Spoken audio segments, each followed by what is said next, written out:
ఈ వీడియోలో మనం ఎక్సర్సైజ్ 4Bలో ప్రాబ్లం నెంబర్ 1 ఎలా సాల్వ్ చేయాలో నేర్చుకోబోతున్నాం. క్వశ్చన్ చూసినట్టయితే, ray of light incident at an angle of incidence 48 degrees. ఈ 48 degrees అనేది యాంగిల్ ఆఫ్ ఇన్సిడెన్స్ని మనకి తెలియజేస్తుంది. దాన్ని మనం యాంగిల్ ఐతో డినోట్ చేస్తాం. అంటే ఇక్కడ angle i 48 degrees. On a prism of refracting angle 60 degrees suffers minimum deviation. ఇక్కడ రీఫ్రాక్టింగ్ యాంగిల్ కూడా ఇవ్వడం జరిగింది. రీఫ్రాక్టింగ్ యాంగిల్ ఇవ్వడం జరిగింది. అది అంతటా మనకి 60 degrees. దీన్ని మనం ప్రిజం యొక్క యాంగిల్గా మనం కన్సిడర్ చేసుకోవచ్చు. అంటే దీన్ని మనం యాంగిల్ ఏగా తీసుకోవచ్చు. తర్వాత it suffers minimum deviation. Calculate the angle of minimum deviation. అయితే ఇక్కడ సిచ్యువేషన్ ఏంటంటే చాలా తక్కువ డీవియేషన్ అయింది. మినిమం డీవియేషన్ చాలా తక్కువ అయింది. అయితే ఆ యాంగిల్ ఎంత అని మనం ఫైండ్ అవుట్ చేయాలి. ఇక్కడ మనం ఒక చిన్న కాన్సెప్ట్ అనేది చెప్పి మీకు నేను ఈ ప్రాబ్లం ఎక్స్ప్లెయిన్ చేయడానికి ట్రై చేస్తాను. యాక్చువల్గా అయితే దీన్ని మనం డైరెక్ట్గా ఫార్ములా అప్లై చేసేయచ్చు.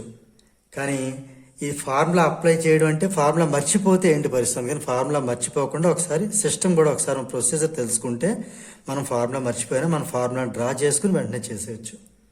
యాక్చువల్ ఫార్ములా ఏంటి అంటే డెల్టా మినిమం. ఇక డెల్టా అనేది యాంగిల్ ఆఫ్ మినిమం డీవియేషన్ తెలియజేస్తుంది. దీని ఫార్ములా ఏంటి అంటే 2 times angle of incidence minus angle of prism. ఇది యాక్చువల్ ఫార్ములా. ఇది ఎలా వచ్చింది అని చెప్పడానికి మీకు కొంచెం ట్రై చేస్తాను. ఇక్కడ యాక్చువల్గా అయితే angle of incidence plus angle of emergence. I for incidence, e for emergency, ఇవి యాంగిల్స్. వీటి total angle of prism plus this deviation angle of డీవియేషన్గా ఉంటుంది. ఇది ఏ డీవియేషన్? Minimum deviation. అయితే in the situation of minimum deviation, minimum deviation ఉండే సిచ్యువేషన్లో ఏమవుతుంది అంటే యాంగిల్ ఐ అనేది యాంగిల్ ఈకి రెండు కూడా ఈక్వల్ అయిపోతాయి. అంటే angle of emergency, angle of incidence వాటి మధ్య డీవియేషన్ చాలా తక్కువ ఉండడం వల్ల రెండు ఆల్మోస్ట్ ఈక్వల్ అయిపోతాయి. అంటే వాటి మధ్య డీవియేషన్ చాలా తక్కువ ఉంది, ఎక్కువ వాల్యూ లేదు.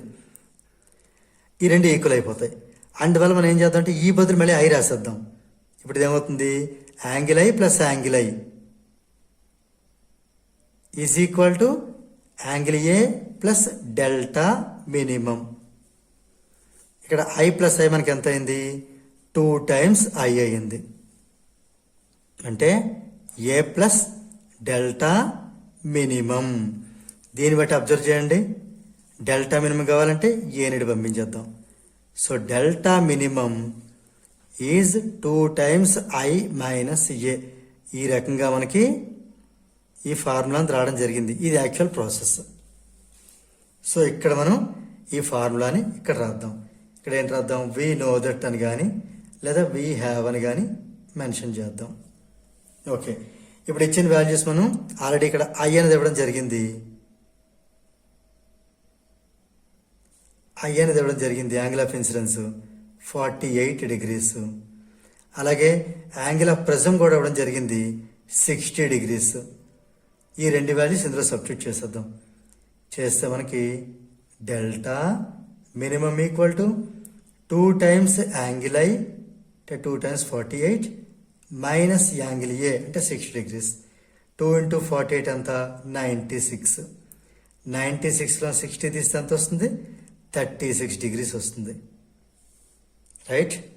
దేర్ ఫోర్ ఏంటి రాద్దాం?